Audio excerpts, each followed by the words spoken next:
greetings to everyone on the channel. Today I have prepared something really creepy for you. We will dive into the most terrifying stories related to abandoned places that were found on the vastness of Reddit. These stories will make you feel a chill on your skin and take a different look at the places where time has stopped. If you love mysticism and mysterious stories, then do not forget to subscribe to the channel and like it so as not to miss new terrifying stories. Now, let's dive into a world where the past doesn't always stay in the past. History 1. Hey guys, my name is Tom, and I've always been what you might call a thrill seeker. Abandoned places have always attracted me with their mystery and hidden history. I have been to many similar places in my life, but one of them I will never forget. This story happened a few years ago, and I still get goosebumps when I remember that day. I was a student then, and studied in a small town in the Northeast.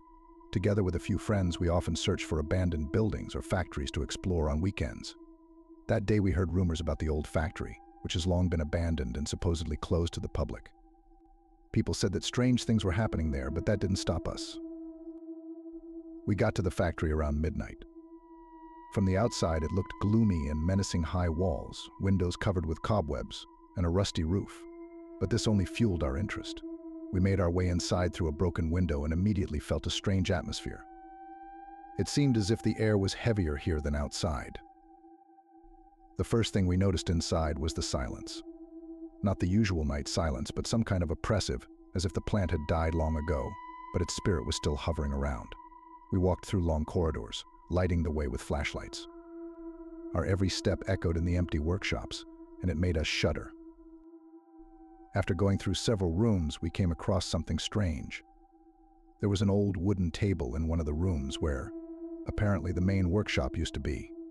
There was a pile of old documents and rusty tools on it. But what surprised us the most was the prints on the table, as if someone had recently worked here. The tools were arranged as if they had just been used, and the dust on the table seemed to have been blown to the side. We tried to find some explanation for this, but we couldn't find anything.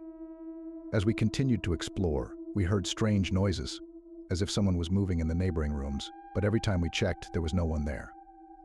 The atmosphere became more and more ominous. When we reached the most remote corner of the factory, we found an old staircase leading to the basement. Naturally, curiosity got the better of us, and we decided to go down. It was cold and dark in the basement, and it felt like the walls were pressing down on us. We had barely taken a few steps when we felt the pungent smell of rot.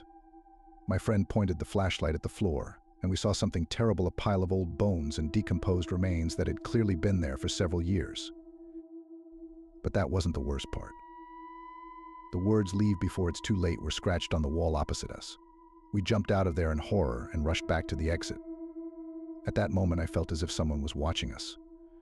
Glancing back, I swear I saw a shadow moving down the hallway, but maybe it was just my imagination.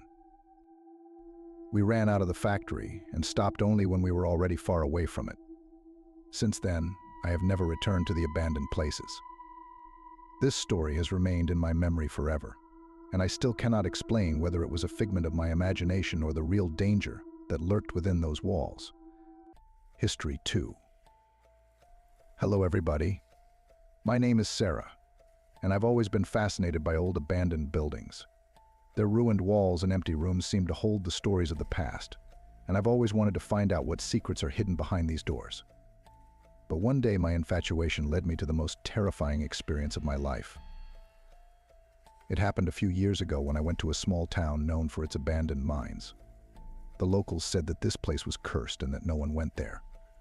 But it only made me more excited. Taking my camera and flashlight with me, I went to investigate. The mine was located on the outskirts of the city, among a dense forest. When I reached the entrance, the sun was already setting, and the air was filled with the smell of dampness and decay.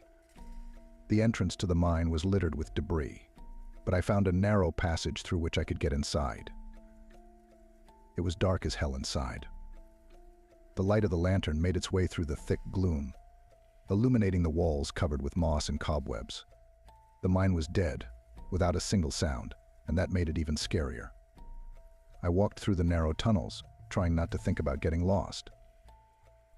After walking a few hundred meters, I noticed that the tunnel was starting to descend. It seemed that this path led to the very bowels of the earth. Deciding that this was an interesting find, I continued on my way. The deeper I went down, the colder it got. The air was thick and musty, and I began to notice that it was getting harder to breathe. Soon I found myself in a small cell.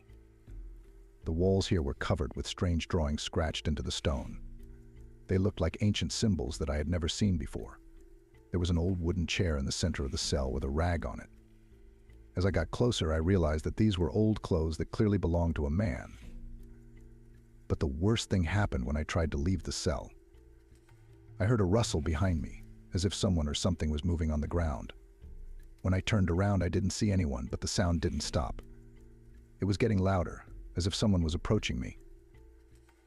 I rushed to the exit, but the tunnel I had come through now seemed endless. My flashlight started flickering, and every time the light went out, I felt the darkness coming closer to me. I could hear my own breathing, ragged and heavy, and the pounding of my heart, which echoed in the darkness. Finally, I got to the surface. The light of the moon was like salvation after a nightmare. I didn't look back and ran until I got to my car. I have never felt such horror and fear in my life. Since then, I have never entered abandoned places alone. This story has stayed with me forever, reminding me that some secrets of the past are better left unsolved.